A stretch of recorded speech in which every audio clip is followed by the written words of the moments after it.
Good afternoon, everyone. On behalf of Hyderabad branch of SARC of ICA, I welcome, it's my pleasure to welcome the speaker of the day, Leela Krishna. I always call him Leela and I never Leela Krishna.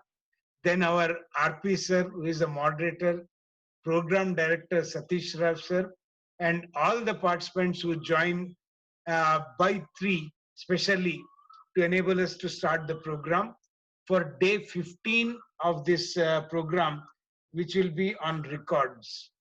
I'll not waste much time. I'll quickly introduce the speaker of the day, Kota Leela Krishna Mohan, who is born on August 23rd, 1982, and is a native of Satyanpalli, Guntur district. He has completed his BCom from Hindu College, Guntur, and he completed his articleship in GM Kapadia and Company, Mumbai, as well as in Chennai. He is a partner in Mrs. D. Shivnageshwar Rao and Company, along with Mr. Rangarao and Shivnageshwar Rao Garu, having an office in Himayat Nagar, Hyderabad. He has experience in conducting concurrent audits, internal audits, statutory audits, due diligence reviews, and has represented before the tax authorities in the areas of direct and indirect taxes. He is a special invitee to the governing body of Telangana and Andhra Pradesh Tax Bar Association. I think I'll be the next profile I'm reading. I think it would have crossed more than 1,000 times this profile would have been done, but I still take it a pleasure to introduce CA Talluri Rajendra Prasad, fondly known as RP, in his professional and personal circles. Is a founder member of the firm TRP and Company. He is also a member of Institute of Cost and Work Accountants of India. He has 15 plus years of post-qualification experience in both direct and indirect tax laws. His areas of practice included representation before the CIT appeals, ITAT, SISTAT, Settlement Commission on the tax matters involving direct tax laws and GST. He is one of the most distinguished faculties for direct tax laws and indirect tax laws. He has authored a book on direct taxes titled A Comprehensive Approach to Direct Tax Laws, comprising 4 volumes aimed at meeting the requirements of students pursuing premier professional courses like CA, CS, and ICWA. He has addressed more than 100 seminars and is a regular trainer for income tax officers, assistant and deputy commissioners of IT department, GST department, C&AG department, as well as practicing chartered accountant. A man on whom we can always rely on, and whenever there is an emergency request from income tax department or GST department or anyone asking us to conduct a program in just 2 days, I think the first speaker who comes to mind is అక్కడ తల్లిరు ఉన్నాడు available చూడండి ఉంటే అని చెప్పేయండి. So this is how you have created your image, sir. I present both the speaker Leela Krishna and RP sir to the August audience and hand it over to program director C. Satish Rao for his comments. A very good afternoon, my brothers and sisters. Today, 15th day, we are having the session on accounts and records, and we have Krishna Leela as a speaker and RP as the moderator. And meanwhile, in question answer session, other friends also will join today. And I think next 1.5 hours, we are going to hear from Krishna Leela. Leela Krishna is a smaller word and Krishna Leela is a more big word. So Krishna Leela present his paper on accounts and audits. So over to Krishna. First of all, I would like to thank everyone for giving this great opportunity. Without wasting much time, I will directly go to the presentation. Is my voice audible? Yes, sir. It is audible. Yes, Leela, it is audible. Yes.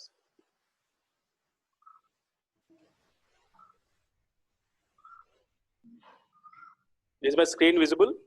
Yes, it is visible. Yeah.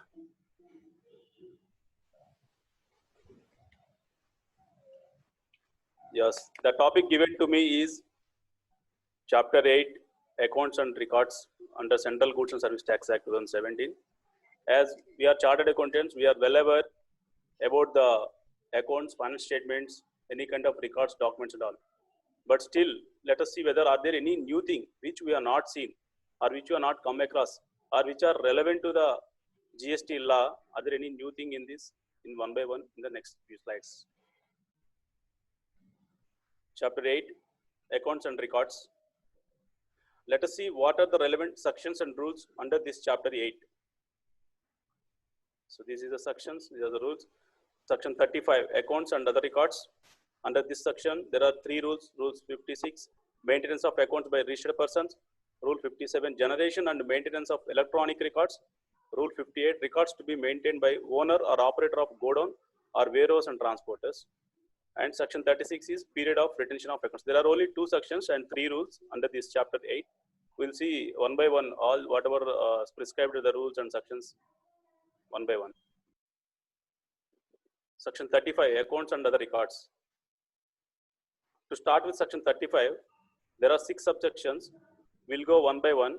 What I have done is, before making this presentation, I want to put a small word, but no word is to be left out from the sections in the subsection. So I try to take the same thing and put forth before you for easy understanding to the extent possible. So let us see one by one these subsections.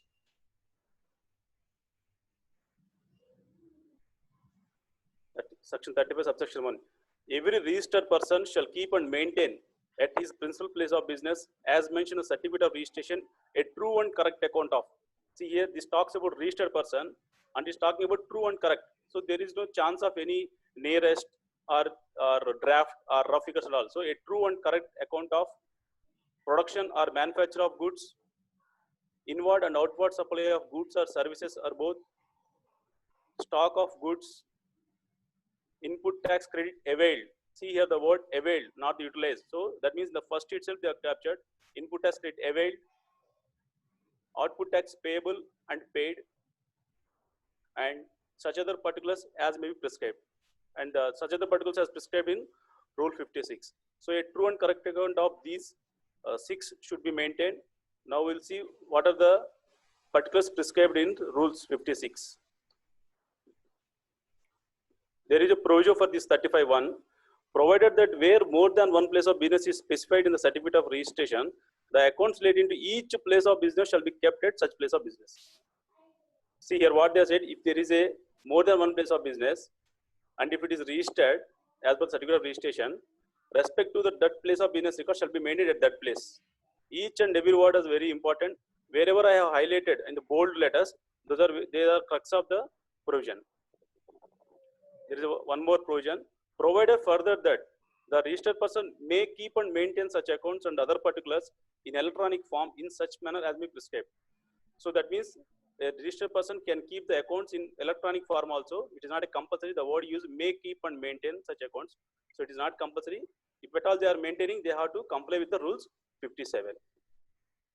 So in section 35 subsection 1, 2 rules, rules 56, 57 are referred in section 35. Let us see what are these rules one by one. There will be so many rules, but I have made it simple for easy understanding. We'll see one by one these rules under 56. Rule 56, maintenance of accounts by registered persons. We have already seen in section 35(1) some 6 items: production, inward, outward, tax payable, input get and all. But still, why these rules are there? We'll see one by one what they are prescribing under the rules. Sub rule 1, details or particulars to be maintained. Every registered person shall keep and maintain, in addition to the particulars mentioned in subsection 1 of section 35, a true and correct account of the goods or services imported or exported, supplies attracting payment of tax and reverse charge. See here one more thing, whatever you have learned in the past classes, almost all, somewhere or other, those kind of clauses, those kind of sections will come into picture, because it basically accounts and records is the recording of transaction taken place. It may be any kind of forward, reverse charge, tax payable, all these things. So almost in these rules, in the forthcoming rules, you will see some or other, whatever the words, GST words you have learned in the previous classes will come to here. Invoices, bills of supply, delivery challans, Yesterday, Mr. Mohan has dealt about this. Credit notes, debit notes, receipt voucher, payment voucher, refund voucher. As there is a, when there is an advance receipt, it has to be a receipt voucher. Even when that advance is paid, the advance maintain payment voucher. Yesterday, Mohan has explained that when there is a reverse charge kind of transactions, we have to, when the payment is made, we have to prepare the payment voucher, and when the advance is refunded, we have to prepare the refund voucher. And last but not the least, e-way bills. So, in sub-rule 1, these items are prescribed to maintain in a true and correct manner. Sub-rule 2, details of stock. And one more thing, the heading for each sub-rule, it is not there in the act. I just prepared this heading for easy understanding of what this rule is talking about. So that you can't find this details of stock in the act. Sub-rule 2, every registered person other than a person paying tax under section 10 shall maintain accounts of stock in respect of. First here see under section 10, what is section 10? We have seen composition levy. Who can opt, the trader whose turnover is up to 1.5 crore, they can opt the section 10 under section 10 composition scheme. It is not for them, it is other than them. So what they have to maintain here? In respect of goods received and supplied by him, and such account shall contain particulars of the opening balance, receipt, supply, goods lost, stolen, destroyed, written off, or disposed of by way of gift or free samples, and balance of stock including raw materials, finished goods, scrap and wastage. Why these are very important? We have seen in section 17, subsection 5, clause H, when there is a goods lost, stolen, destroyed or given as a gift, we have to reverse the ITC. Maybe because of these reasons, one can identify if any something is gone as a lost, whether respect to ITC has been reversed or not, that can be identified. That's the reason one has to maintain the details of stock of these things also. Next, sub-rule regarding advances. We all know that GST is applicable on advances. Initially, GST is applicable on advance for goods and services. Afterwards, for goods, it is kept in abeyance, it is removed, and only for the services. So, sub-rule 3 is talking about the regarding advances.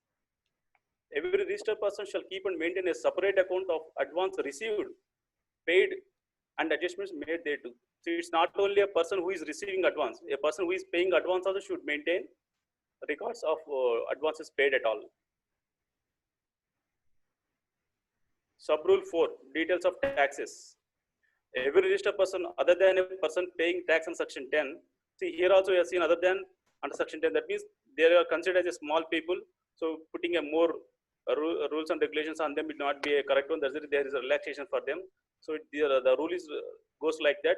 Every registered person other than a person paying tax on section 10 shall keep and maintain an account containing the details of tax payable. See the word in the words, including tax payable as per section 9.3 or 9.4. Tax collected and paid. Input tax, input as credit claimed. Both are there. Input tax is there. Again, input as claimed also. Input as credit claimed also is there. Together with the register of tax invoice, credit notes, debit notes, delivery challan issued or received during any tax period. That is important. It's not only what are the invoices you have given, but also what are the invoices you have received during any tax period. Tax period may be considered as every month is a tax period under the GST. Next, sub-rule 5, details of the suppliers and customers or recipients and go down details. So this rule talks about what information of the suppliers and customers should be maintained by the registered person. Every registered person shall keep the particulars of names and complete address of the suppliers from whom he has received the goods. So wherever he has purchased the goods, those details he has to maintain. Names and complete address of the persons to whom he has supplied the goods. So to whom he has supplied also he has to maintain. But this first one is talks about suppliers. Second one be as a recipient or customer you can call. The complete address of the premises where goods are stored by him, including goods stored during transit along with the particulars of the stock stored therein. Because in the case of goods, stores or warehouses plays a major role. So those details also should be maintained by the registered person. See the word during transit. Suppose in the during transit, if there is any some temporary place, that also should be registered and the details should be maintained under this rule 56, sub rule 5. Sub rule 6. What if goods found in other places? Rule 5 is specifically saying that what kind of information you should maintain regarding the godown details. Suppose if your goods are found in some other places, like suppose you are registered A, B, C places, but your goods found in some D place, what happens to that? Is there any specific provision for this? So rule 6, sub-rule 6 talks about for these kind of transactions. If any taxable goods are found to be stored at any place or places other than those declared under sub-rule 5, without the cover of any valid documents, the proper officer shall determine the amount of tax payable on such goods as if such goods have been supplied by the registered person. That means if your goods are found in any place other than registered place, it will be treated as a deemed supply, as if goods have been supplied by the registered person. So if your goods are found at some place, it will be treated as a good supplied. Now you may get a question. Suppose your goods 100 units are found in D place, and by imposing the sub-rule 6, he has levied a penalty and you treat it as a supply and you pay tax. Now you may put a question: if the same goods are sold again, real supply is made, whether tax will be leviable on those. We'll keep it at the end. We'll see. Just think it on whether those whatever the goods treated as a deemed supply, again if I make a real supply, whether tax is leviable or not, we'll see at the end. Sub-rule 7, place of maintenance of accounts. Okay, you have registration, you have 3 places and all are registered, but where to maintain the books of accounts? That is told by sub-rule 7. Every registered person shall keep the books of account at the principal place of business and books of account relating to additional place of business mentioned in certificate of registration, and such books of account shall include any electronic form of data stored on any electronic device. So we have seen in the 35(1) proviso also, each place of business we should maintain the books. Same thing also is mentioned here in sub-rule 7 also. Let us recollect the 35(1) what you have read earlier. So first proviso of section 35(1), provided that where more than one place of business is specified in the certificate of registration, the accounts relating to each place of business shall be kept at such place of business. And if you are maintaining electronically, it should be accessible from any place. Sub-rule 8, modifications or correction entries. Okay, you are taken registration, you have the list of goods, everything, you have list of everything, but there are some corrections in the records you maintain. Is there any way for that? Is there any remedy for that? Either is there any prescribed for those kind of modifications? Sub-rule 8 talks about that. Any entry in registers, accounts and documents shall not be erased, effaced or overwritten, and all incorrect entries otherwise than those of clerical nature shall be scored out under attestation, and thereafter the correct entry shall be recorded, and where the registers and other documents are maintained electronically, a log of every entry edited or deleted shall be maintained. You see how they have prescribed in rule 8. I don't know how many people will follow this, but as the rule 8 says that if there is any correction entries, the log should be maintained. You should maintain the record, what the reason it went and log and all. And if it is manual, there is attestation should be there.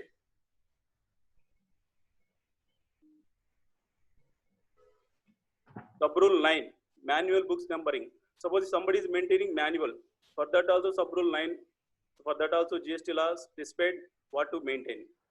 Each volume of books of account maintained manually by the registered person shall be serially, like volume 1, volume 2, volume 3 when they are maintaining manually. Sub-rule 10, records found at other places. In the one of the previous rule we have seen sub-rules, the goods are found at some other place. This talks about if records are found at some other place. Suppose some searches or survey is happening some XYZ place, and assume that by unfortunately your documents are found there.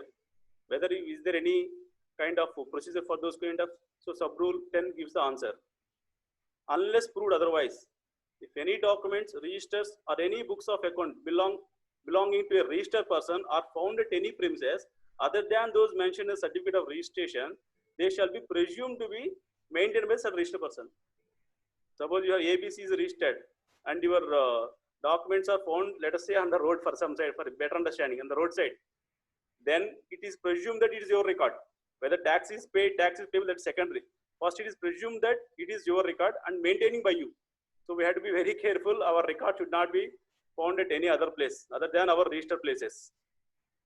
This generally happens in case of searches and all. Sub-rule 11, records to be maintained by the agents.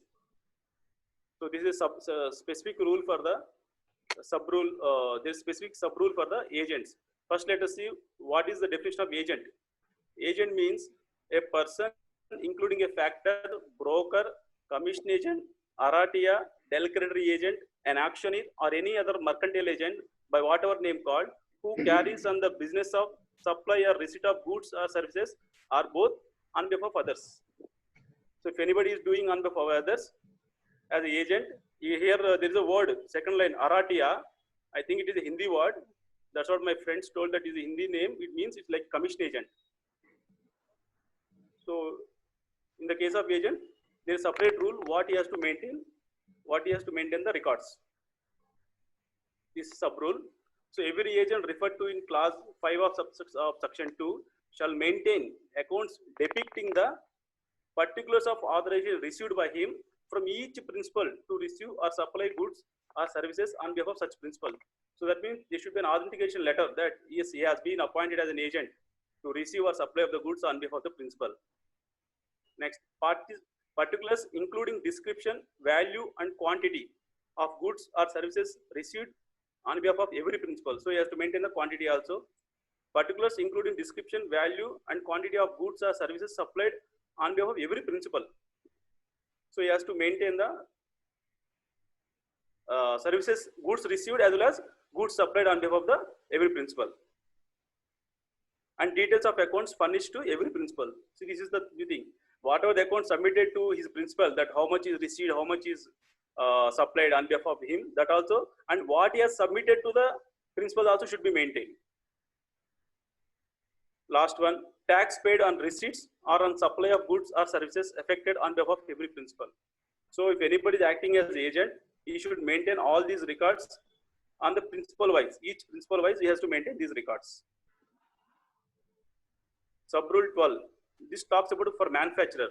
If he is a manufacturer, if the registered person is a manufacturer, what kind of records he has to maintain? It talks in sub rule 12.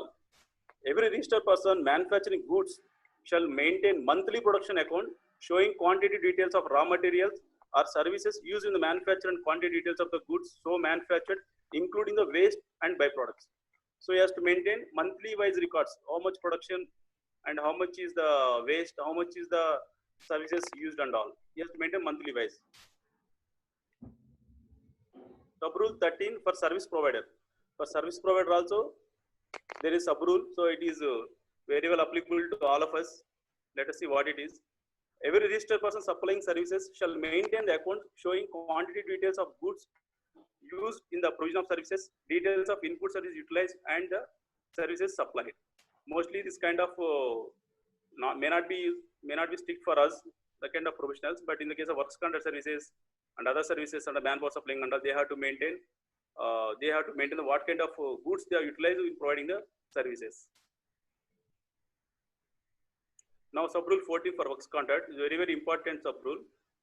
It's basically for works contract because many works contractors, we know how the works contractors maintain the accounts, but what the law is speaking for those, let us see.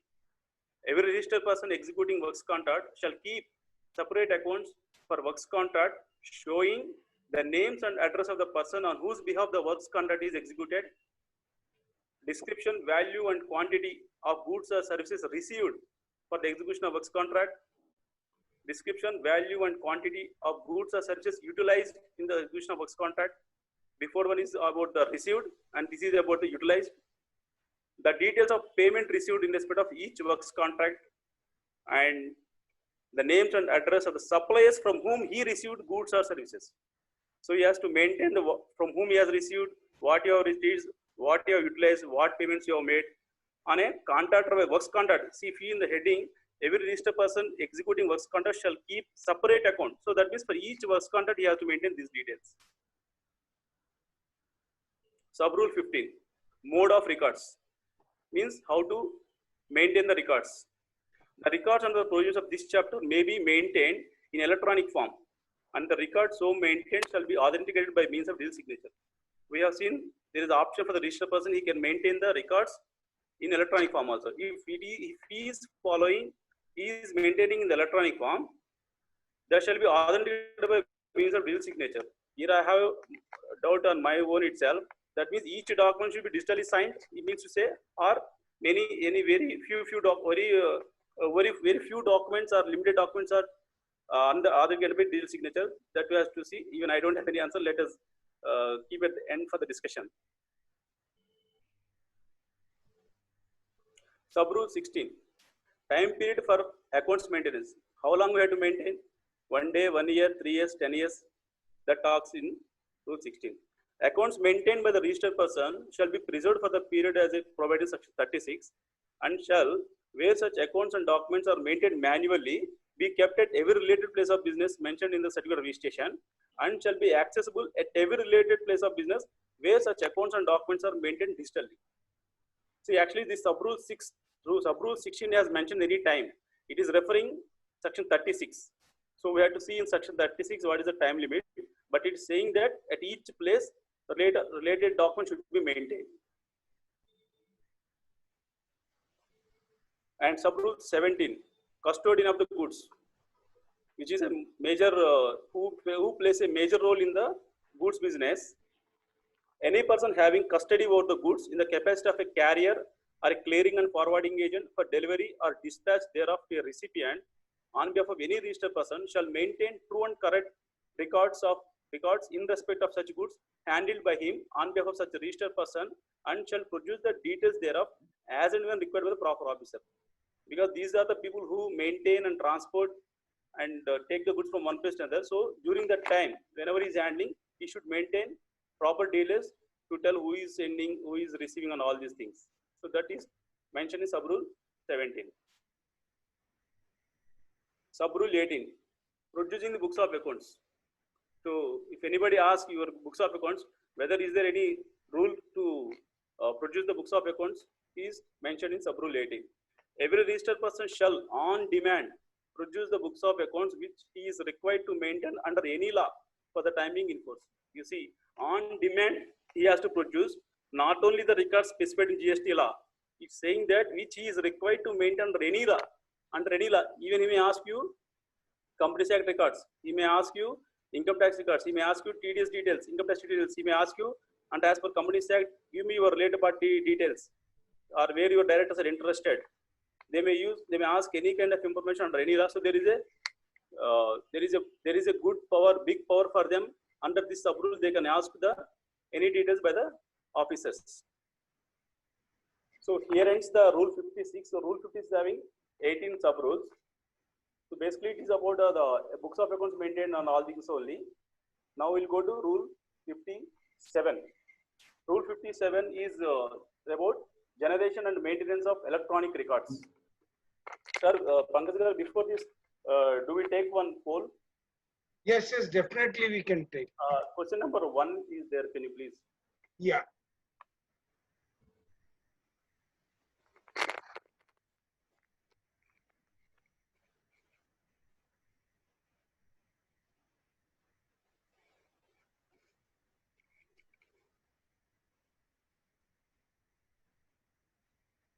The books and other records certified are to be maintained at.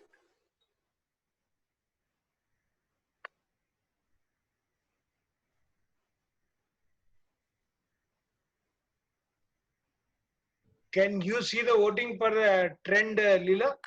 No. I can see the question now. Only question, huh? Okay.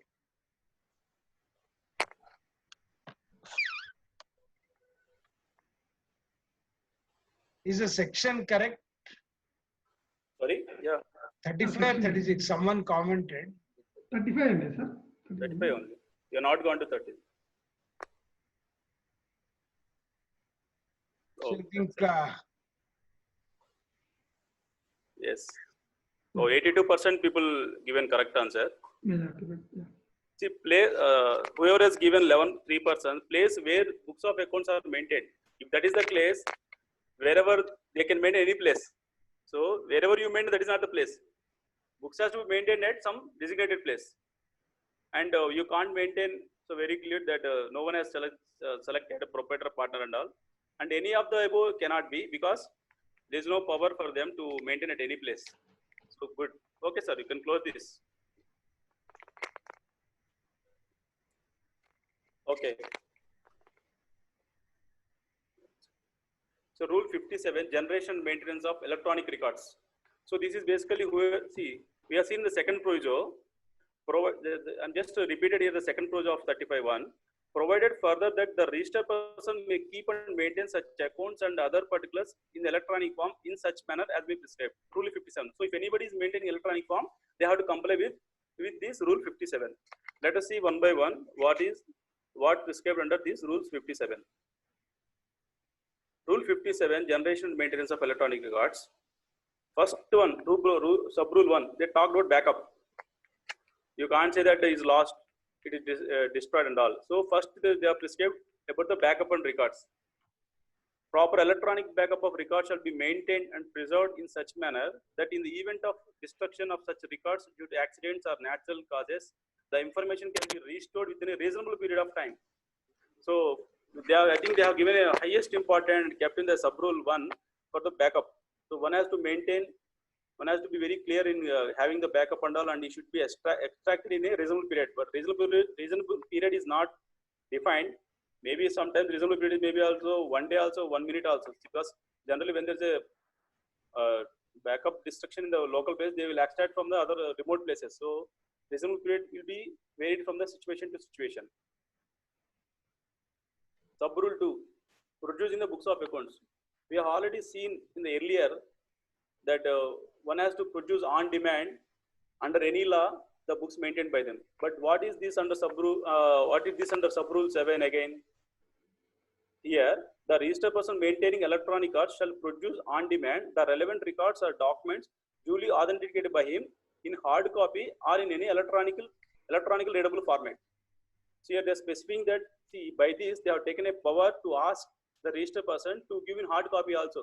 Though registered person is maintaining in electronic form, with this rule they can ask you to give in hard copy or at least in electronic readable format.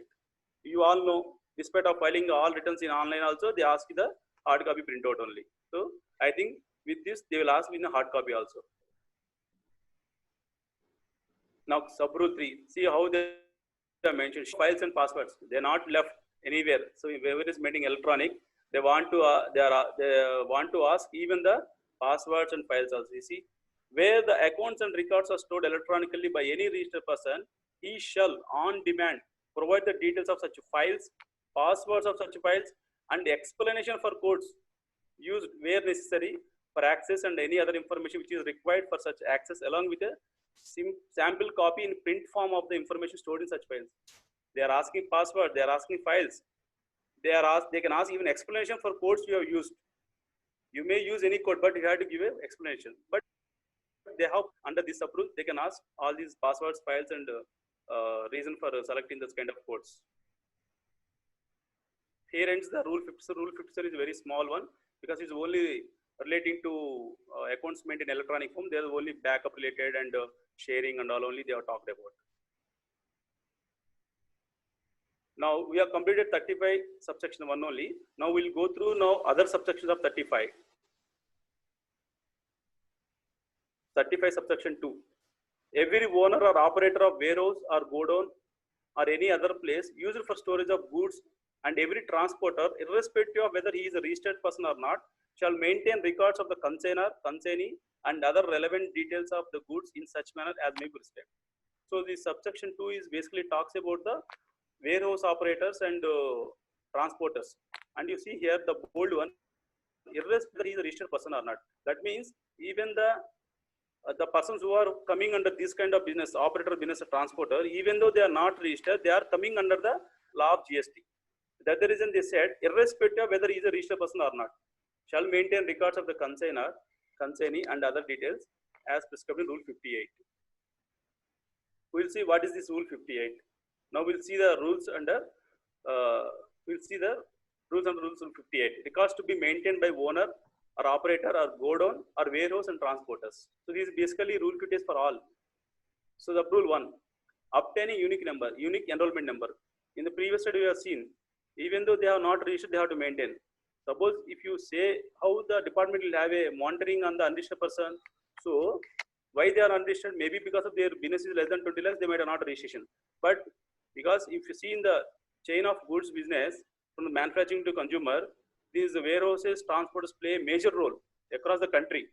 That the reason department wants to have a more monitoring on these kind of sector people. That's the reason, even though you are not registered because of 22 section, 24 section and all, because you are into the business, you have to obtain one unique enrollment number. How they have to obtain? That is prescribed in this sub rule 1. Every person required to maintain records and accounts in accordance with the provisions of subsection 2 of section 35, if not already registered under the Act, shall submit the details regarding his business electronically on the common portal in form GST ENR 01. So this form is there for enrollment. Even though your business is less than 20 lakhs and you are not taking registration also, if you are doing this kind of activities, you go and file this form GST ENR 01. Then upon validation of the details furnished, a unique enrollment number shall be generated and communicated to the said person. That means, though you don't have a GST, it's not a GST number, but it is one kind of identification number. So a small warehouse person also, if he is giving the services of keeping the stock on goods and all, he has to go and get this number. So with this number, it will be identified. Even transporter also, small transporters, their business turnover may be less than 20 lakhs, they are not taken decision, but still they have to apply this unique enrollment number. Why for transporter unique enrollment number is required? Because to generate e-way bills and all, this unique enrollment number is required for the transporters. Sub rule 1A, enrollment for GST registered transporters. Earlier I talked about transporter who is unregistered, but there is one sub rule 1A for even for the registered transporters also. Why for GST? Why there should be sub rule for GST registered person? If it is a registered person, there is already a number, but still why it is required? Because it is not there in the first day of July 2017. It is in between added. Now let us see what is the reason they have added this sub rule. We will understand.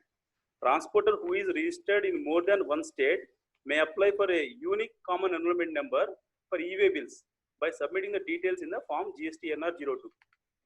Even though he is registered, maybe he is registered in one place, one state or more than one state, he may apply for a unique, see here what he may apply. He may apply for a unique enrollment number in form GST ENR 02. Once obtained a unique common enrollment number, he shall not be eligible to use GST number for e-way bills. Basically, this number is for the purpose of generating e-bills and to have a track on this. If anybody is, it is a, first of all, for GST registered transporter, applying for a unique enrollment is optional. If at all is applied and is added, then he should not use his regular GST number for generation of the e-way bills. This sub rule 1A is added by way of notification number 28/2018 dated 19th June 2018. As I said, it is not there in the beginning. Afterwards, it is added. Sub rule 2, deemed enrollment in other states. What is deemed enrollment in other states? In earlier you have seen, suppose if a transporter is having, let us say one person is having registered in one state, whether and he will be allotted an enrollment number, whether again still he is to go, suppose he is to transporting goods from one state to another state, whether he is required to register in another state. So for those cases, this sub rule 2 is there. So the person enrolled on sub rule 1 as opposed in any other state or union territory shall be deemed to be enrolled in the state or union territory. That means even if you are providing across the states also, having in one state the enrollment is sufficient. Sub rule 3, amendment enrollment. Just it's small sub rule only. If you want to make any amendments, because this enrollment form is very simple one only. We have to give your variation, warehouse details, your PAN details, Aadhaar details, address that itself. If anything amendment you want to make here, you can do that in this form GST ENR 1. So where amendments in the details furnished in form GST ENR 01 can be made. Sub rule 4, records to be maintained by the transporter. So there is separate sub rule for the transporter. What kind of records he has to maintain? Any person engaged in the business of transporting goods shall maintain records of goods transported, delivered, and goods stored in transit by him, along with the GST number of the registered consignor and consignee for each of his branches. As I told, these transporters, carriers, and godown plays a major role in respect of goods. There is a lot of imposition on these transporters. That's why there is separate sub rule for these records to be maintained by the transporter. Every owner or operator of a warehouse or godown shall maintain books of accounts with respect to the period for which particular goods remain in the warehouse, including the particulars related to dispatch, movement, receipt, and disposal of such goods. So the warehouse operator also should maintain what is coming, what is going, and to whom it has sent. Everything he has to maintain the details of the goods. Rule 5, manner of maintenance of goods. See, they talked about how they have to maintain these transporters or warehouse. That also is explained in sub rule 5. The owner or the operator of the godown shall store the goods in such manner that they can be identified item wise and owner wise, and shall facilitate any physical verification or inspection by the proper officer on demand. If you see in the, I will give an example. In the case of cement industry, there will be a big godown, railway sidings and all. So it's only one place, but you will see all the cements, Penna cement, AC cement, all the cement, everything you see. So they maintain item wise and owner wise. So that's the reason there is a specific rule how they should maintain. Otherwise, if everything is clubbed and all, one cannot find out whose stock is whose and all. That's the reason they have to maintain item wise as well as owner wise, and also shall facilitate. See the word, shall facilitate any physical verification or inspection by the proper officer. So that means if I want to check the ACC stock, I need not to go to ACC.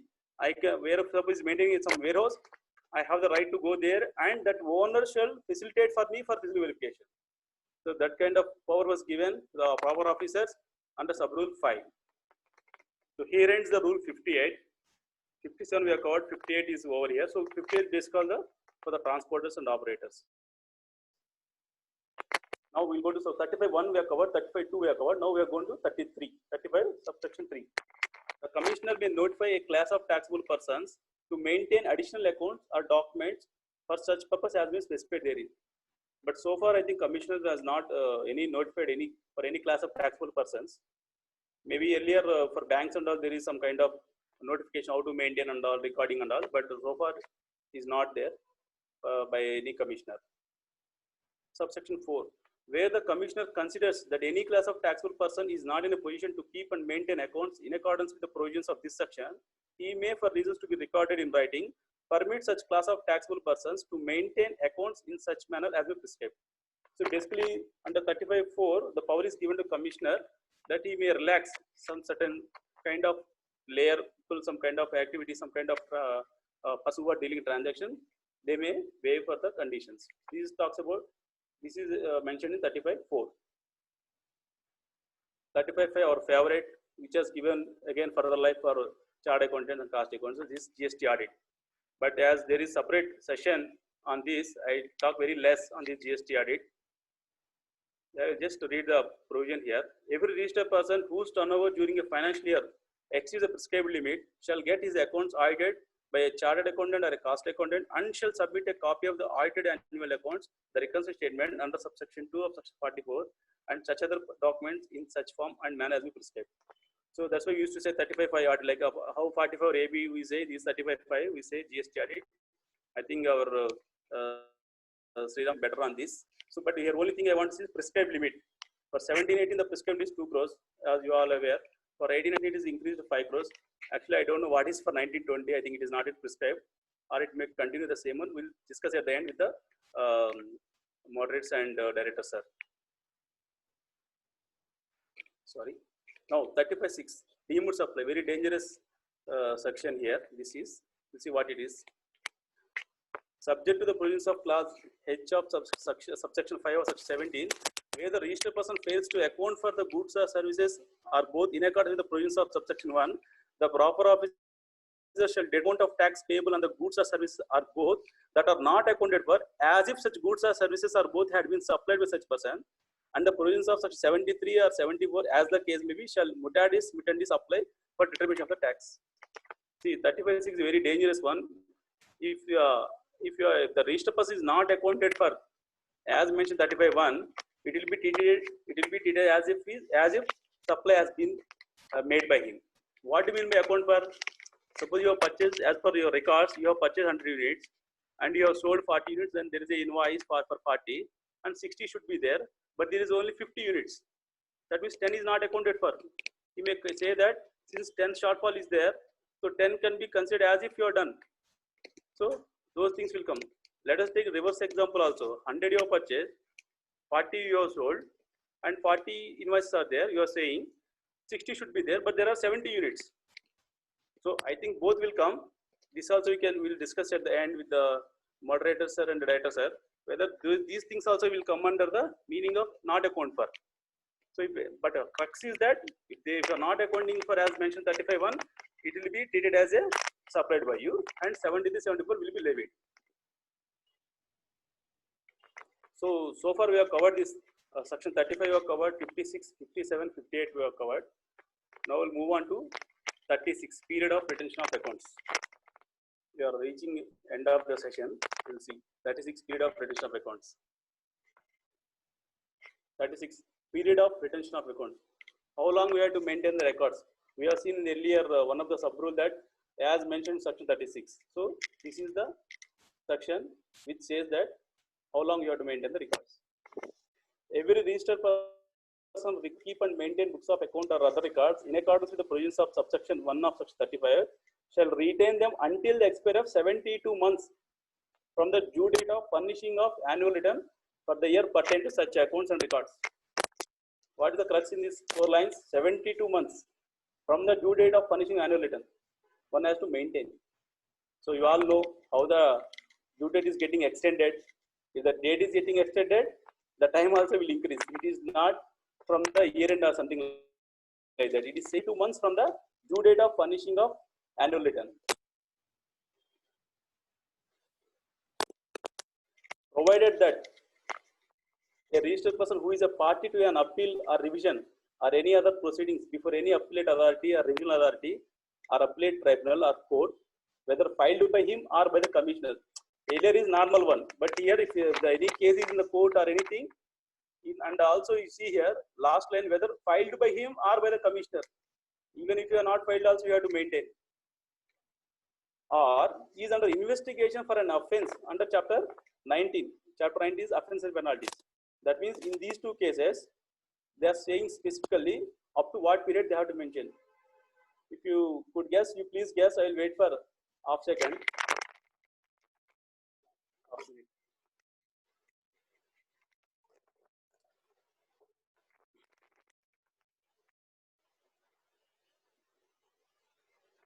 So it is over. So it's under investigation for an officer for an offence under chapter 19. What is the time they are given? This is the time they given. Shall retain the books of account and other records pertaining to the subject matter of such appeal or revision or proceedings or investigation for a period of 1 year after final disposal of such appeal or revision or proceedings or investigation, or for the period specified above, whichever is later. Earlier you have seen the previous slide. Previous slide you have seen the 72 months. Here it's saying that if you are in any court cases or investigation and all, you have to maintain for a period of 1 year after final disposal. And you see here, but what you have to maintain, suppose there is one matter on ITC, there is a issue. Whether you have to maintain all the records or only ITC records. See here, the third paragraph shall retain the books of account and other records pertaining to subject matter. Maybe from this we can infer that relating to those details of let's say 20 years, then it's very difficult to maintain all records. So at least they said that pertaining to subject matter you should maintain. How long you have to maintain? For a period of 1 year after final disposal, or the 72 months earlier, whichever is later. Suppose if the case is gone for 15 years, till 16th year you have to maintain the records. So this is 36 specifically says that how long you have to maintain the accounts. So we have completed 36 also, period of retention of accounts. We can take one poll here, sir. Poll number 2. Yeah. See again, poll number 2 is the place only. I launched this because. Okay. Go to 3. Go to 3 then. I did launch 2. You want me to stop this? You can stop this. Go to the next one.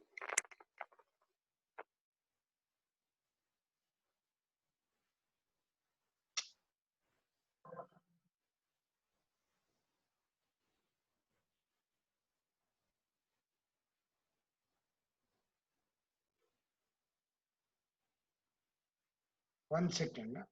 Yeah.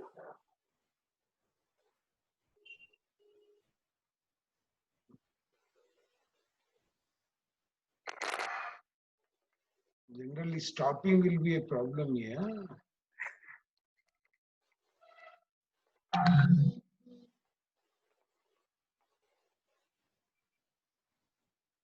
One second, because when we stop now, it just goes to some other page. Okay.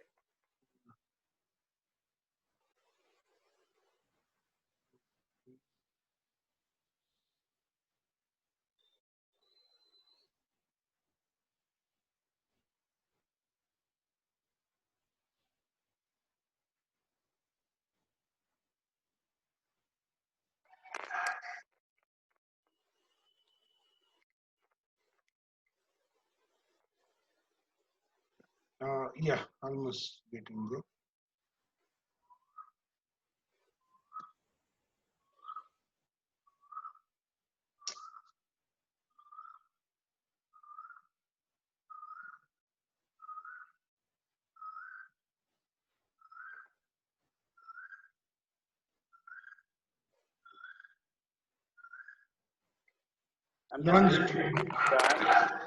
I'm reading also. The due date for filing the annual return for the FY 18-19 is September 30, 2020. The annual return was filed on 20th February 2020. Up to what time the records of FY 18-19 shall be maintained? You have to remember the provision.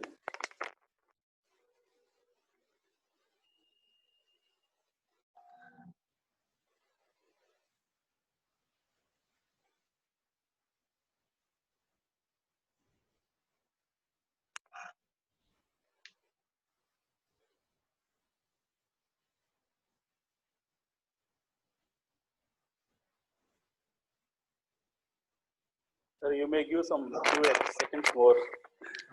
It's okay. I think one person Yeah. by mistake. I think they have gone by normal due date. That's the reason here I have given the extended date is there. Na? So that's the reason if the due date is getting extended, the period of retaining the books will get extended. That has to be noted here. That's the reason I taken this example. Okay, sir. So we have ended 35 and 36 and rule 56, 57, 58 also. But let us see whether anything I am going to cover here. What if does not maintain the records? So we have all seen 35(1), 2, subsection 56, 57, 58. What happens if I don't maintain? Is there anything for that? I just want to mention, list out here. If it doesn't maintain, what happens? As per chapter 19, offenses and penalties, penalty can be levied to taxable person. See here, taxable person. This section 122, 110 for falsification or fake accounts. If you are maintaining any falsification of fake accounts, there can be penalty can be levied if you don't maintain. Or 122, 114 transporting without valid documents. This is for the transporters if they are transporting without any valid documents. 122, 116 fails to keep and maintain. So even if you are not maintaining also or fail also. 122, 117 fails to furnish or false furnishing. Suppose some proper officer asks you some documents and you have furnished, but you have furnished false information. 122, 118 supplies, transport, stores goods which are liable for confiscation. So there is a disturbance. 122, 118 supplies, transport, stores goods which are liable for confiscation. 122, 120 tampers or destroys any materials. So I think you might have seen in the newspapers also frequently some few months back what happened in the case of Vizag case and all this brand dealer and all who is preparing the false documents and all these things. So there is as per chapter 19, I just taken only penalties related to maintenance of records. There are so many penalties are there. But I have taken only which are relevant for the maintenance of records. So as per these things, one can be levied a penalty. What penalty? Penalty of rupees 10,000 or tax evaded, whichever is high. So that means minimum is 10,000. So and this is as per CGST Act. If you apply SGST also, that means it will be 20,000 rupees. Minimum 20,000 penalty can be levied, or the tax is more, then that will be the higher amount. So whichever is higher. So in the chapter 19, these are the provisions are there. By this they can levy the penalty. Now you may put a question: is there any penalty for other than taxable person? That means earlier slide you have seen for a taxable was okay. He is maintaining wrong records. He has furnished false information. Something he has done. But is there any penalty for other than taxable person? Suppose there is a person who has not registered. Whether the GST officers can levy penalty on them? Yes, they can levy. Any person aids or abets any of the above offences or offences specified in section 122 shall be liable to pay a penalty which may extend to 25,000 rupees. So it's not that only registered person or taxable person can be levied. If any person supporting for those fraudsters, then as per this 122(3)(a), they can be levied penalty. And this is as per CGST rupees. If you apply SGST also, then total it will be 50,000 rupees. Okay, fine. But we have seen the records, we have seen the penalties. But is there any saving section for minor irregularities in the Act? Yes, there is a section to safeguard ourselves for some small mistakes. Let us see what is that. No officer shall impose penalty for minor breaches of tax regulations or procedural requirements. As 35(1) talks about so many things, there is some clerical mistakes. In that case, so no officer shall impose penalty for minor breaches of tax regulations or procedural requirements. Any omission or mistake in documentation which is easily rectifiable and made without fraudulent intent or negligence. So if this is the case, then proper officer, or there is a saving for the registered person or taxable person. But you see here the word in the first one, penalty, no officer shall impose penalty for minor breaches. But what is minor breaches? Or this in the second one, any omission or mistake in documentation easily rectifiable and made without fraudulent. That means how it is easily. So there is explanation. What is the explanation? What is minor breach here? Minor breach means tax involved is less than 5,000 rupees. Very small amount, but still. And second, omission or mistake easily rectifiable. The same is an error apparent on the face of the record. So apparently there is a mistake. Suppose take an example in the invoice, I mentioned the product name. I have taken correct rate, but I mentioned wrong HSN code. But rate is correct. It can be, there is a fraudulent intention. Maybe by mistake you might have written. So those kind of things which are apparently, which can be rectifiable without any fraudulent intent, then this section, by using this section, we can be saved. What is this section? Section is 126, subsection 1. So, that means by seeing this as a whole, a person who is doing genuinely without any fraudulent intention can be saved. That's what I could conclude with this. But let us see. Now here I will see we are almost at the end of the presentation. I'm going to list out what the relevant circulars notification. Already almost all these circulars notifications I already covered in the earlier slides. Just as a gist, I am displaying here. Circular number 23/2017. This is about additional place of this. Basically, this circular is for the persons who are dealing with tea, coffee, rubber. Generally, estates and all will be there. No, further there is they have some kind of administrative issues. For them, there is a circular. This talks about for those kind of people and auctioneers and all. Circular 38/12/2018 dated 26 March. This is relating to job worker, because so many discussions have happened in the case of job work, whether the principal can take the credit or job worker has to take credit, or when the goods are going from principal to job worker, what document you have to maintain. If the goods are going directly from job worker to the customer, what document. So those all are talked in circular number 38. Circular number 47, clarification of certain issues under GST. It is having so many lists is there, but in that one clause is related to accounts and records. Circular 61, e-way bill in case of storing of goods in godown of transporter. How to maintain the because basically this circular 61 talks about for the cloth business. because for them they maintain the stock at the transporter godown itself. So for those people there is specific provisions mentioned in this circular. I just list out here. If you are referring in future, you can use this one.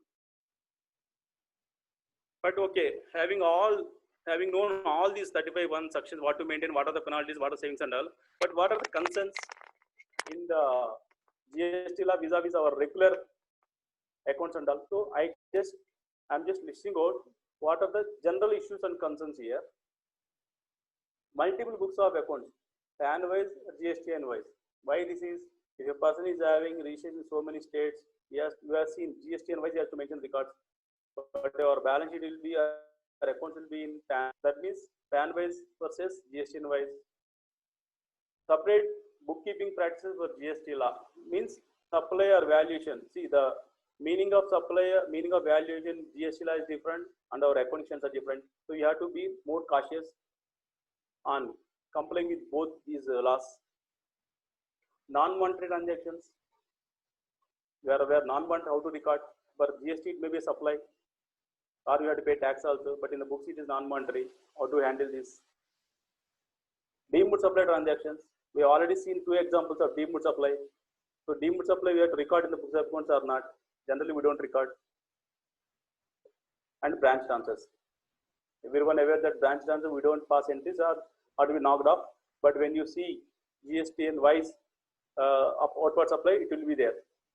So we have to knock off. So these are the some kind of issues and concern, but it can be addressed easily, but with a very minute interest on the records. So it's just illustrative. These are only my points. You are not finding anywhere in the book. So, sir, I think I have completed my presentation. I thank everyone, especially Sadish Garu and Pankaj Trivedi Garu, and my moderator Rajan Prasad Garu. I thank you very much for giving this good opportunity. The last poll is there. Please release that missed one. Yeah, 1 second.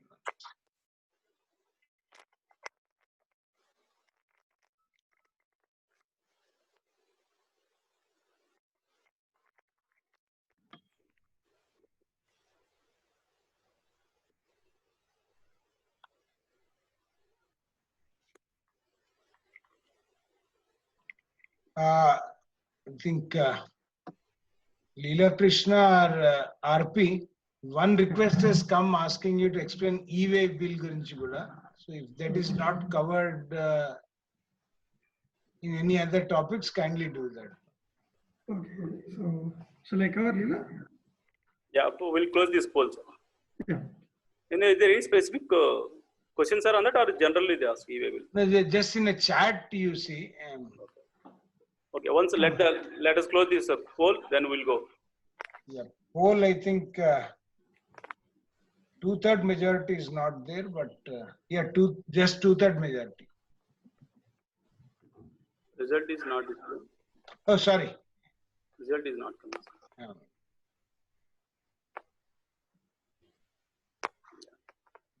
See, when he is having more than one places, he will not get any option. He has to maintain the relevant records at relevant places. Okay. Yeah, Pankaj sir. Thank you, Leela. I think, thank you. You really thought of several situations and you came out well. And yeah, I'm just getting some messages. Look, recorded meetings up to 30th have already been placed in the, yesterday also announced that. Recordings of the meeting up to 30th June have already been placed. For the meetings afterwards, we'll also place it very soon. Maybe after the course is completed, because a lot of editing and all is required. Okay, and over to you, RP sir. Thank you. Yeah. I'll stop this. Yeah. I will stop the sharing. Yes. Good evening, everyone. Okay, that's a nice presentation by Leela. Okay. So just a few points I would like to add to what Leela has explained you. Okay, so he has summarized very quickly and very nicely say about section 35. It looks a very simple section, but practically it is one of the more important sections. Reason is very simple. because each subsection of 35 or each sub-rule of 56 talks about that if you read or what you'll get is everything is like a duplication like that. So instead of doing that one, take a practical situation, then understand whether these are the things which are or not. For example, your books of account are most of our cases, our clients' cases, mid-sized firms, if you're taking, clients are maintaining books in Tally. So whether the Tally or whatever extracts you are picking up from Tally, whether it is meeting the requirements or not, first you examine those things. Broadly, the GST's law is concerned about very simple thing like what are the inwards and simple as that. So that's why if you see each subsection is talking about you maintain proper true and correct account of inwards, goods, services, then outwards about your sales, etc., etc. Then what next? The next thing is about taxes. So that's why whether he is a registered dealer, whether he is a composite dealer or otherwise, the rules are same. There are no relaxations to composite dealer except two relaxations. In the sense that what are not applicable to composition dealers, that they have given as a relaxation. In a simple sense, like 56.2 they have given as a relaxation, and 56.4 they have given the relaxation. 56.2 talks about the stock details. 56.4 talks about the ITC details, because composite dealer, as you know, he cannot claim ITC. At the same time, he cannot recover the taxes also. That's why those have been given as a relaxation. Then that is all. So whatever is applicable to a normal person, they are applicable to composite dealers also. But they are not a very difficult one. What they are saying is you maintain proper thing of your inward and proper thing of your outward. As simple as that. That is the first thing. Then 56 8 talked about so Leela talked about how the corrections are to be given, easy to be scored out, etc., etc. See, most of these rules are picked up from Central Excise Rules 2002. So there they have given, if there is a mistake, it should not be, it should be scored out in the sense that cross mark it so that the world should also be visible on the top right after you append your signature. So that is a meaning. Reason is very simple. Prior to 2002, there is a case.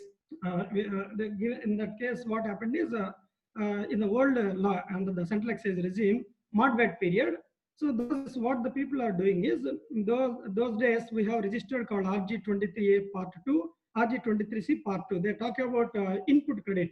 So if you see, I can name it out because the company's case is already disclosed there. So in Reliance case, what they have done is, so no bias here, it is a reported case. So what they have done is in RG23A Part 2, it means talks about input credit ledger.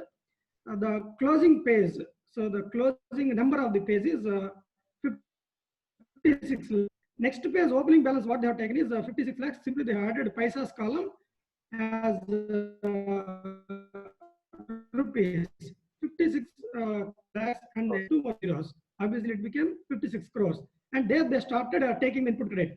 At the time, the department people caught them and asked, sir, why there is a mistake like that? They told, sir, it is a clerical mistake. So earlier days, everything is to be maintained manually. That's why we did not understand the difference between a zero and, full stop and comma, something like that. So then some other cases, what happened was to put whitener so that the old number is not visible, and on over and above they are writing that one. So this, to remove these practices, they have amended the C rules 2002 first time, 2002. After that, it has been copied into our law also. If there is any mistake in the records, it has to be scored out. Scored out means you please, it means the world should be visible. And the top, it means whatever you are making a correction, that should also be visible. So this is the idea given under 56 subsection 8. Suppose it is e-maintenance, it means electronic maintenance, keep the old record also. Log is to be maintained. So, but I don't know whether it can be maintainable in Tally or not unless all restrictive rights have been given. In Tally, what we do is we used to delete the entry and we used to replace the new entry. But in a case like SAP like that, definitely in a ERP system, definitely the trial can be maintained because you can never delete an entry in a SAP system. That is one thing which I want to add. And after that, I just want to add some more thing. 58. So 58(1)(a, Leela talked about in the case of transporters, if they have registered or if they are registered, but they have operations in more than one state. So it will become very challenging affair for them, not only to give bills, but also to give invoices, etc.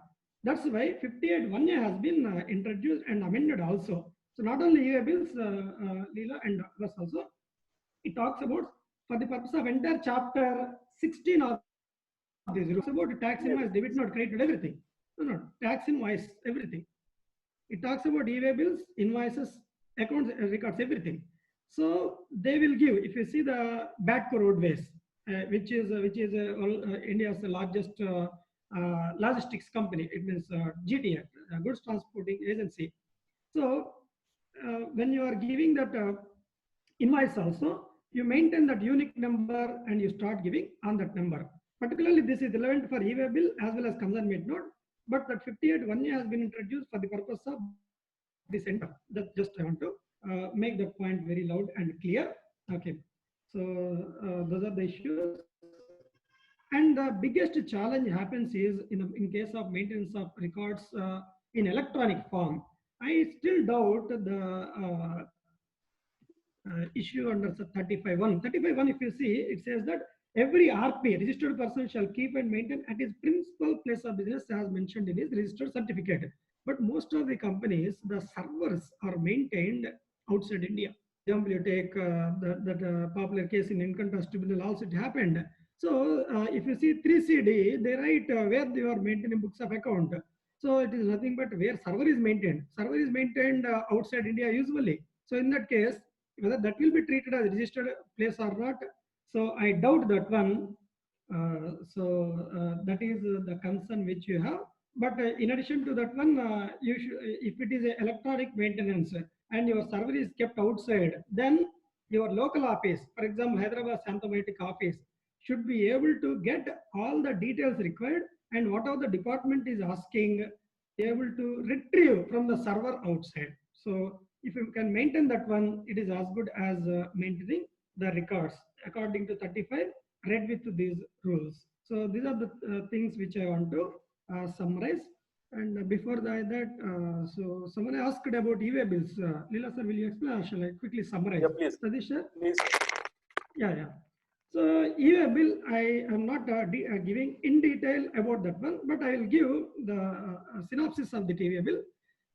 GST law, every movement of goods, it has to be supported by a tracking down. That is nothing but e-way bill. Then what about the invoice or bill of supply and DC? Because most of the people, because nowadays are not on that one, many people, many clients, many chartered accountants are also calling me and asking, sir, we are sending this from one godown to another godown. Can I send through e-way bill or whether DC will be sufficient? See, don't get confused with DC and e-way bill. Whenever there is a movement, e-way bill is mandatory. Movement, it means suppose the value is exceeding 50,000 rupees. So e-way bill is mandatory.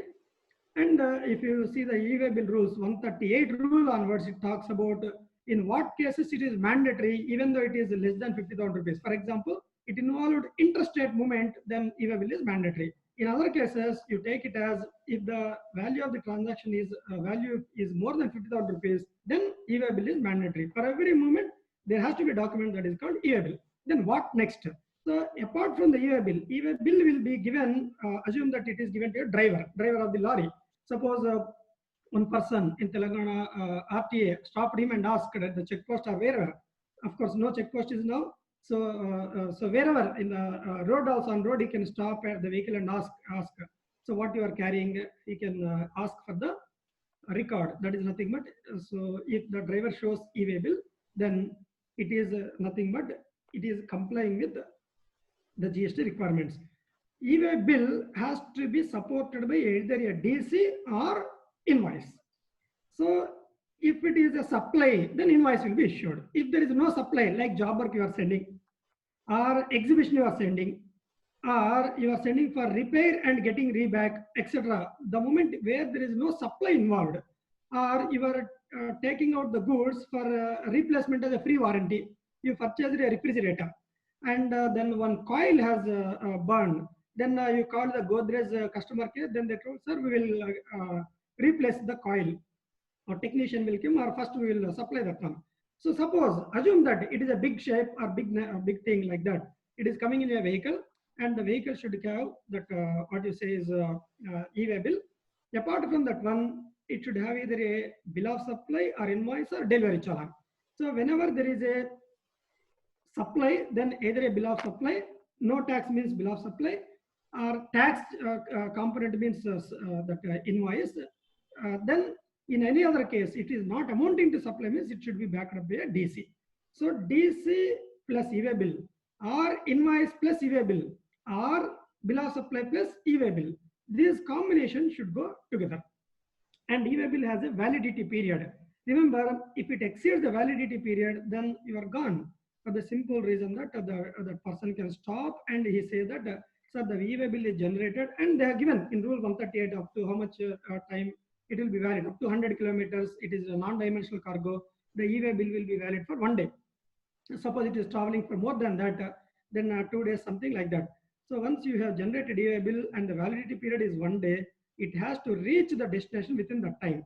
If it is not reaching, the driver has to inform the transporter or the supplier or the consignee, whoever. Then they have to amend the part B of the e-way bill, saying that there is a facility called extension of the e-way bill.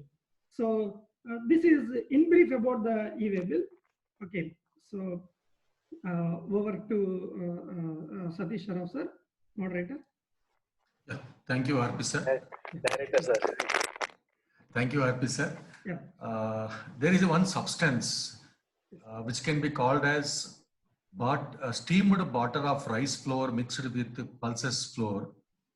It is called, generally, that is a way of explanation, generally with the honest thing and the simple way. Leela Krishna has said it as idli, but if he is too smart, the same can be presented as steamed butter of rice flour mixed with pulses flour, like that. All these fancy and other ways can be used to explain the things. But Leela Krishna has done a wonderful job in explaining the provisions of GST relating to the accounts and records. And these provisions are not simply, we can just read and forget. Those kind of provisions that are not easy. These are having far-reaching implications, and the one who is practicing in GST may not be at the compliance level, but those who are into the appellate forums or maybe litigation practice, for them these provisions are very much important, and one has to keep an eye on these provisions very importantly.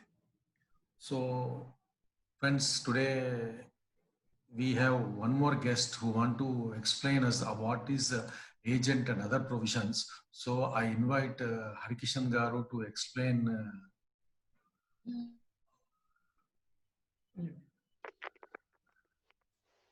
Yeah. First of all, good job, Mr. Leela Krishna. Am I audible? Yes.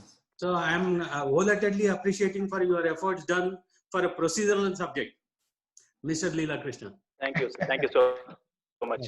So I would like to point some issues. Please clarify me. Suppose the thing is, in case of just now RPN, you told that striking is not possible, right? Striking should not be done. It should not be tiered and changed, and this documentation, if any wrong is there, it should be striked and then reassign. All those things are there. Some practical issue I'm telling. I raised one invoice to Satish for 50,000, right? And I discussed with over phone, Satish, I'm giving this invoice for 50,000 to you. Satish asked me and told, Anna, why are you charging it 50,000? You give it for 40,000, he told me. Then I changed the invoice. So in what way you will interpret the provision? First issue. You got my point. So why I am telling me is all these are practical problems day to day occurring for us, right? If you after answering you, then I will put some other issues. Not for understanding. For the group as a whole, I would like to pose these issues. Not to test. Yeah, sir. Shall I RP garu. answer? Yeah, shall I Please, answer? please. So, Harkishan, sir, if you have, it means once it is sent as a formal invoice, if you want to cut down that one, it has to be through a debit note or credit note, sir. As simple as that. Suppose that if you want to issue another invoice, you have to send another one. You are talking about that, as simple as that, sir. Otherwise, 50,000, then after that, it has to be followed by a debit note or credit note. I'm not talking about scoring out in that sense, sir, about a invoice, etc. RP sir. Yeah, please. For this purpose, he cannot raise a credit note because credit note only for 4 reasons it can be raised. This is not the reason for which the credit note can be issued. Yes, sir. I will supplement that one, sir. Why he is issuing a credit note means then where it is not in where it is not the value of the supply. In that case, the only mechanism is that one only, sir. So I would like to present my view, maybe wrong or right. It is different story, right? Yeah. So when the communication and correspondence reach to the opposite person, then whatever you said is correct. Correct. Before delivering from my office, right? Yeah. Before dispatch from my office, I can do n number of edits or amendments in my invoices. This is my understanding. Yeah, this is quite possible, sir. There is nothing wrong in it, sir. That's why only you can score out, show that old should be visible and the new one should be visible. As long as it is fine, excellent. That is take it. My intention is to convey same message to the general professional regarding that issue. Once it is finalized and dispatched, it cannot be changed, right? Yes. Before Harkishan sir, if it is an electronic system and you can overwrite the data and you can reproduce the data, but if it is a manual register and manual bill book or manual tax invoice, I think that has to be cancelled. Again, a fresh invoice has to be raised. Right. That's the point I would like to make. When it is communicated, when it is not communicated, my intention is to convey that. Yeah. That is the one issue I would like to convey. Suppose I put one example. I told Satish to represent, and we are both of us having a power of attorney to represent before a GST office, right? I told Satish, go and represent on behalf of me. Today I am not well and I am not going to the thing. Satish gone and represented. Does it mean that Satish has to maintain in records that as an agent to me? So what is the agent? This is first example, right? Second example, what I want to present is, suppose I told my office boy, go and purchase some tea to me, right? Go and purchase some stationery to me, right? So whether this transaction fits into the agent? No, my intention is to how to put forward our views and with respect to that maintenance of records with respect to agents. So I invite views for both of you. Yeah. So 1 second, I will join in 1 second. Yeah. Sir, Harkishan sir, in the first case, both of you are representing another person. So either of you can represent. So Satish sir can never represent you as the agent in that case. It means you are an agent. Satish sir is also agent. Both of you are acting as an agent for another client. So merely because you communicated to Satish sir saying that okay, let him go and attend, then he won't become your agent, sir. That is my view on that one. Second thing is the moment you are telling your office boy, he is not engaged in any supply transaction, number one. Employer-employee relationship is there, sir. So it cannot be mixed with agent, sir.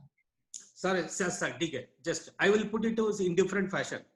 Suppose my regular agent is there, who is buying material on behalf of me and buying material on selling on behalf of me, right? Okay. So some other agent also there.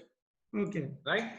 I told this agent to go and collect material on behalf of me from some other agent. So how to go ahead in this situation? No, sir. It is, see, you are assigning a job to the moment one is representing the other person as a agent.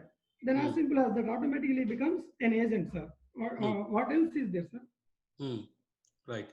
Sir, So, sir, can I say one thing here? yeah, you have to. We in the rules we have seen one of the conditions to be as an agent is that there should be an authorization letter by the principal to the agent to take care of the activities, to purchase or supply on behalf of him.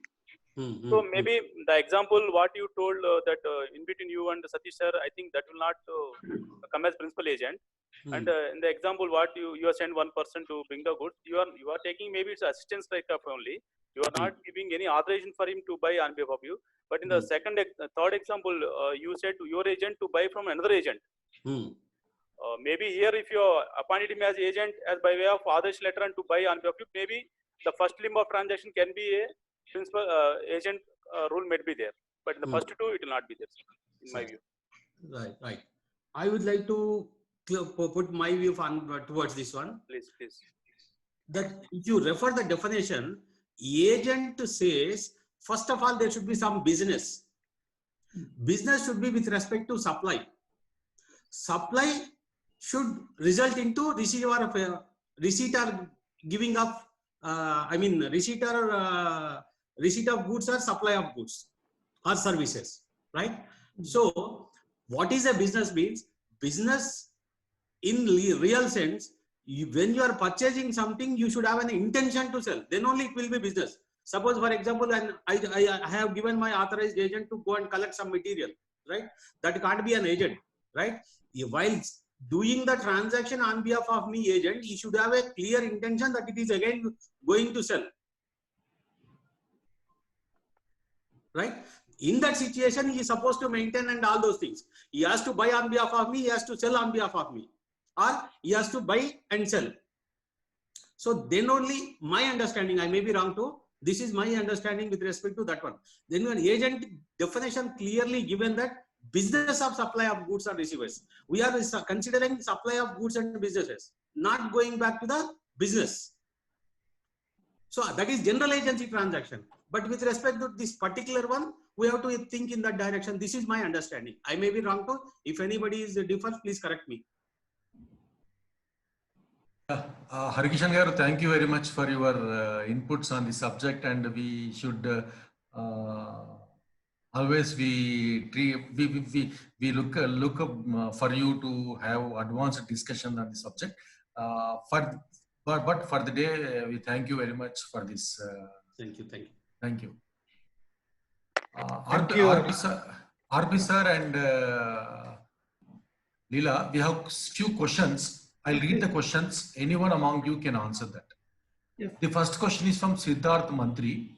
He says, what are the basic records a composite dealer needs to be maintained, as it is not compulsory for him to maintain proper records?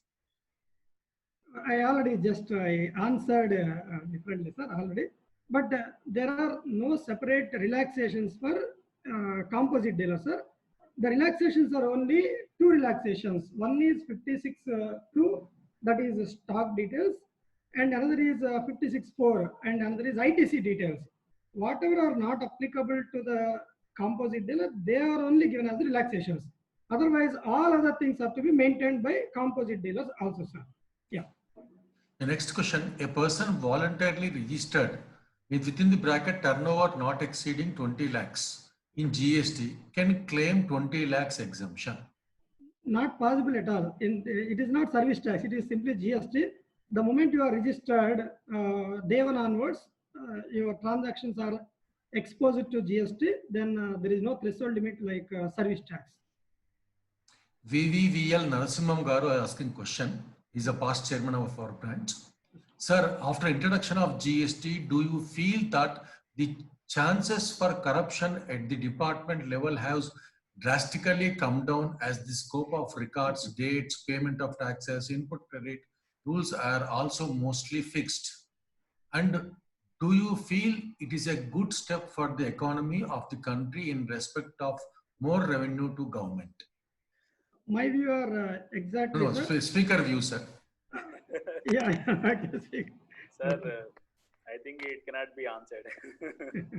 No, the rules are appreciable, sir. One gist of the question is I can understand that rules are there to reduce the kind of demand by the officers and all. But how it will happen in the practical, that is different. But rules are, they're definitely appreciable. Even when the sub rules were discussing, each and every sub rule has its own importance. So we must appreciate the rules. Definitely because of these rules, there will be a lot of transparency and clear, and there won't be any hassle, in my view. Okay. The next question is, in case of sale on approval basis, what records are required to be maintained since the goods are sent to other state for approval? Sir, in the case of goods sent on approval basis, sir, you want to answer, Rajendra Garu? No, yeah, go ahead, go ahead. See, as the sir said, when the goods are sent on approval, it is not supplied. So with delivery challan, we can send the goods. But there is only one condition, that within 6 months, it has to come back. If it is not come back, then it will be treated as supply. I think there is no any specific further documentation. Maybe with the DC you can send. Once it is confirmed, there you have to prepare the tax invoice and make it as supply and file the returns and pay taxes, I think. Also, the person who is sending the goods on approval basis, he has to maintain a statistical data. May not be part of books of accounts, but a statistical data that on what date, what quantity, what description, to whom, and the value has to be maintained separately. That one has to take.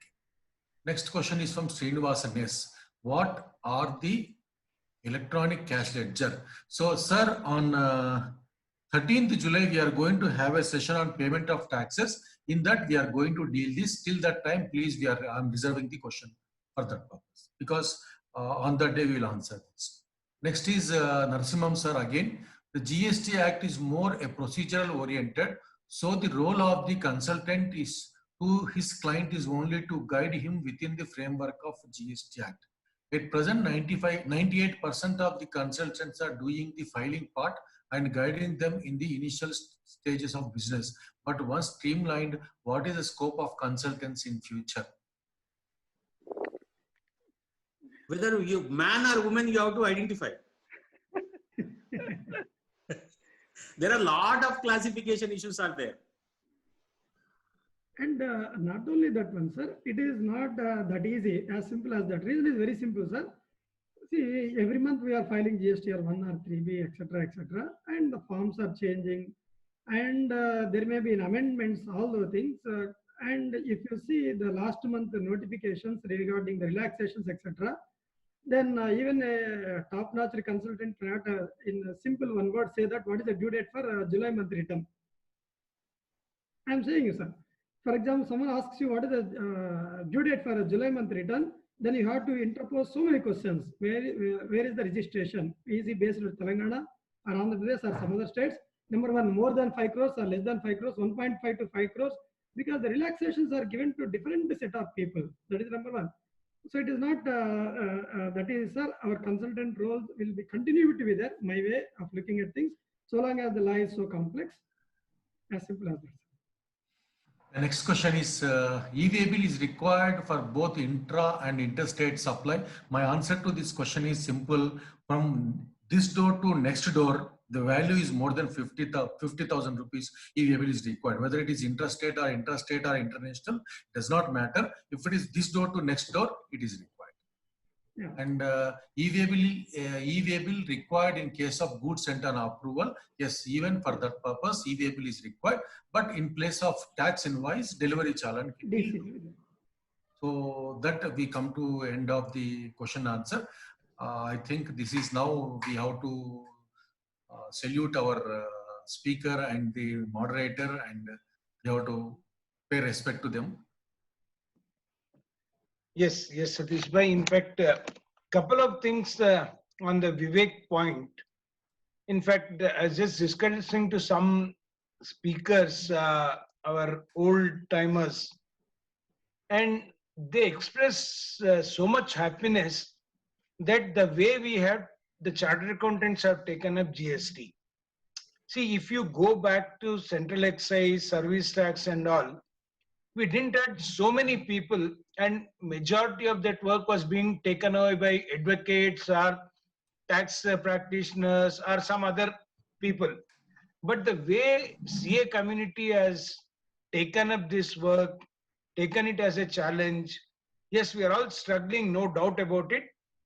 but definitely the way our members are given the solutions to department also you can say, and the way members are given the performance to department, I feel definitely it is one of the best thing that have happened to our profession for a long time.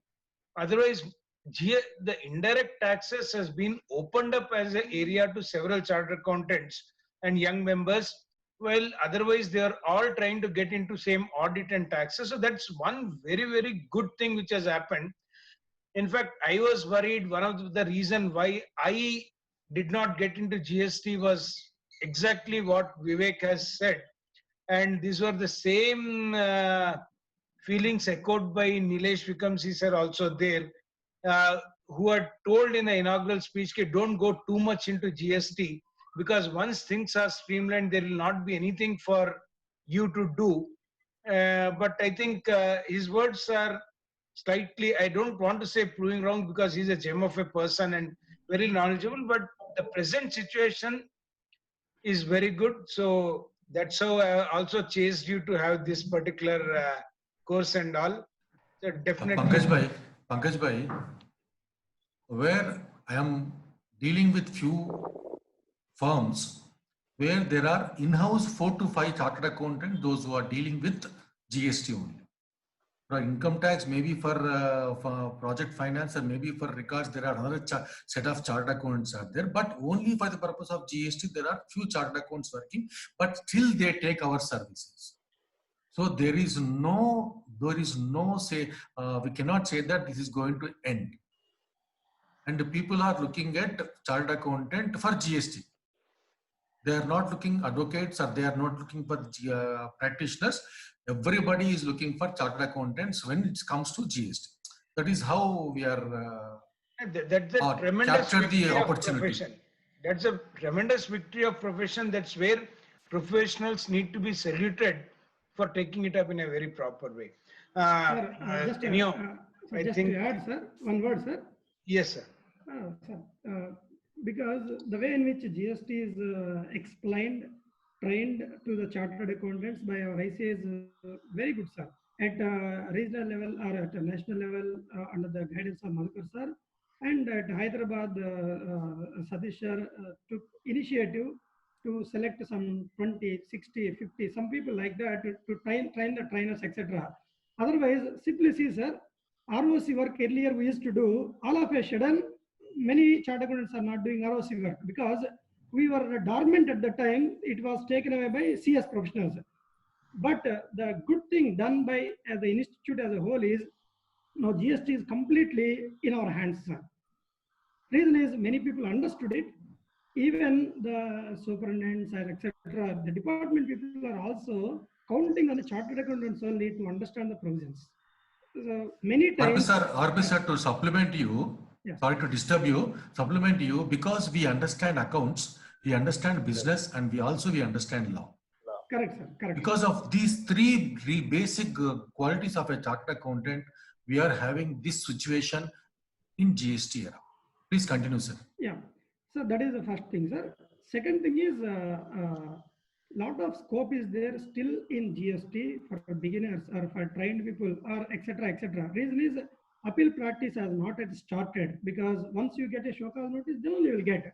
Earlier days, appeal is separate, transaction level is separate like that. But in GST, remember, everyone is as good as he can become, he can go to the appeal also. For the simple reason that everyone is touching the computer, everyone is keying the data. So once you are having complete idea about the transactions of yourself, your client, then you are the best person to explain the facts before the single appellate authority. As simple as that. Only you should know how to fill up the form, how to present yourself. As simple as that. Then that's why you will have from 0 to 360 degrees, you can give the complete service to the client. That is the first thing which I want to say, sir. Second thing is, from the corruption side, yes, definitely the department's hands are tightened for the simple reason that all rules are fixed and there is no discretionary nature. Earlier law, many cases there is discretion. So even in income tax also, they have stopped all the discretionary powers. Whenever there is no discretionary power, then there is stop to corruption. Of course, it may take in different forms. but drastically it has come down. Reason is off record when we are discussing with commissioner level, the authorities, they are saying, oh, our hands are tied, as simple as that. So, sir, earlier we used to get every month something like that, but nowadays it is not like that. But I told, sir, it is the way in which your knowledge should be through your knowledge. So the government should get taxes, not your personal wealth should be increased. As simple as that. So either you or me should not make undue advantage of, you should not take undue advantage of the law. Ultimately, the government should be enriched. So with that motto, we will start like that. Then after that, he told, long back I shared this to Satish sir, the department, but because of the COVID situation, etc., because of the present situation, earlier there were active discussion to take 50 chartered accountants direct recruitment as a joint director level in the department, GST department, because they want the support of the chartered accountants. They, sir, I'm telling you, 50 chartered accountants they want to take in the GST department directly at the joint director level. Joint commissioner means above superintendent, after superintendent, assistant commissioner. For 15 years, if you work as inspector, you will become superintendent. After that, 6 years, you will become AC. After that, DC. After that, JC, JD. So directly, you are eligible to be recruited. But because of this situation, the proposal got stuck. But my personal view is again that will come. Yes, definitely those days we as a team will support the government as well as the clients. So that is from my side, sir. Yeah, we have last question from Swati Madam. E-Waybill is required even when the buyer personally carrying the goods from us. Madam, I would like to bring to your notice one particular thing with respect to E-Waybills. When any person is carrying the goods without motorized conveyance, so if you are going for rickshaw or a bullock cart or by cycle or by walking, then E-Waybill is not required, irrespective of the value of the goods. If the buyer is carrying the goods on his own account without a motorized conveyance, then E-Waybill is not required. If he is carrying the goods by way of a motorized conveyance, then he has to bring his own E-Waybill to carry the goods. Because when the supplier says that my risk and rewards end at my gate and further it is your responsibility, then the recipient has to get his waybill and he has to take care of his things. So this is how he... Sir, one thing, Satish Garu. During the presentation, I posed 2 points that just for even I want to know your senior views, that deemed supply transaction I explained. That when the goods are identified in some other place other than the registered place, one case, and when the goods or something is not accounted for, so it will be treated as deemed supply and the tax will be levied. So can we take a stand that it becomes a tax free and it's already tax free, then the next supply will not be, can be without tax, or irrespective of these penalties and all, in the nature of penalty, that further supply will be treated as a supply and it is liable for tax. So yeah, my view is, sir, let me repeat the question for the benefit of others. Yeah. See, sir, when the goods belonging to your found at some other premises without proper e-waybill, etc., number one, without proper documentation, first it is treated as a deemed supply. Then again, when it is sold, it is treated as another supply. So deemed supply is one transaction. Because you are not accounted, that is a penal provision. And when there is a real sale, definitely there would be one more time supply. This is there in the excise law also, sir. So that's all. Thank you, sir. Pankaj bhai, over to you for rituals. Thank you, Satish bhai. Definitely, I think Leela, great job again, as I don't tell separately when Satish. One is, before that, I really want to thank Vivek Narasimham also for raising a very good, valid point. I think one of the very sensible discussion and very pleasing discussion we had today, and definitely his thoughts have definitely given us some good feeling about learning GST. So now, Leela, thank you very much. Great job. And I'm seeing you following all the speakers, trying to get the knowledge, share knowledge and all, and your comments, encouraging all other speakers also. That itself shows how good person you are and you're not only a good person, you're also a good speaker. So kindly accept this token for the time being till the hard copy comes to you. Okay.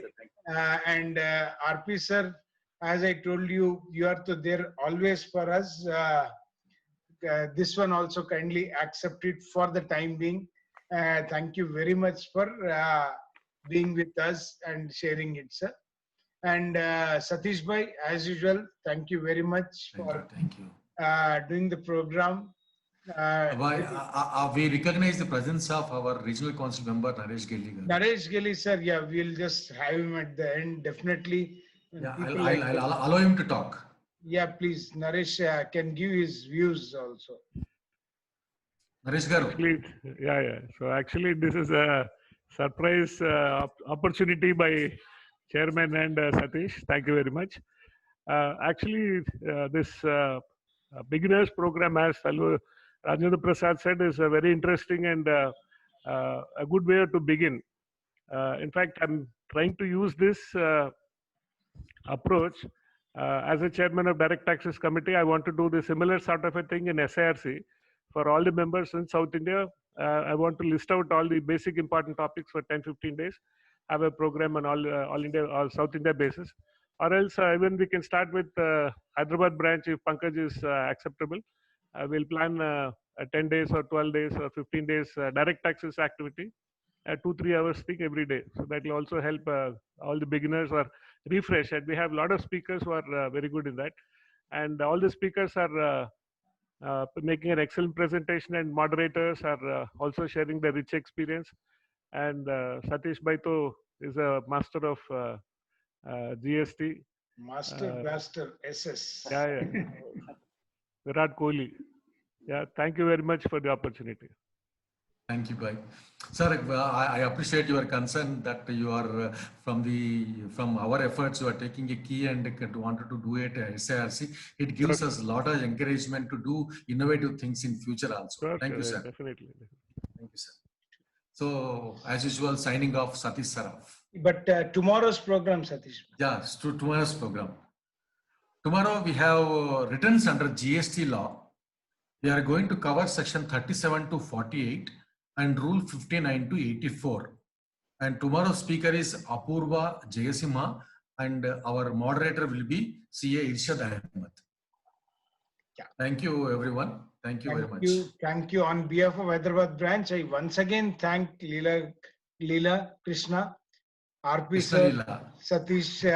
The problem is I always called him Leela. Suddenly Leela Krishna Mohan will be a problem for me. So anyhow, but thank you very much, RP sir, Satish sir, and everyone who have participated. See you all tomorrow at 3 p.m. Thank you. Thank you very much. Thank you, sir. Thank you.